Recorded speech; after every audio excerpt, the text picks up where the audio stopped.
আসসালামু আলাইকুম। সবাইকে জুম্মা মোবারক। কেমন আছেন আপনারা সবাই? আশা করি সবাই ভালো আছেন। তো আজকে শুক্রবার, ঝটপট করে এই ভিডিওতে একটা লাইক, একটা কমেন্ট আর একটা ফলো করে যাবেন, কেমন? আপনাদের কমেন্ট দেখে আমি আপনাদের আইডিতে যাব। যেহেতু আজকে শুক্রবার, ছুটি না, প্রবাসী তো প্রবাসীদের তো ছুটি থাকে না, যারা বাসা বাড়িতে কাজ করে, তাই না? তো অবশ্যই যা আজকে একটু ফ্রি আছি, ঝটপট আমার এই ভিডিওতে একটা কমেন্ট করে যান। তো আমি আপনাদের আইডিতে যেয়ে আমিও ঝটপট করে একটা কমেন্ট করে দেব, একটা ফলো করব, একটা লাইক দিব, কেমন?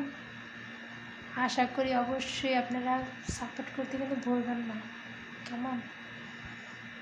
তো সবাই ভালো থাকবেন। আল্লাহ হাফেজ।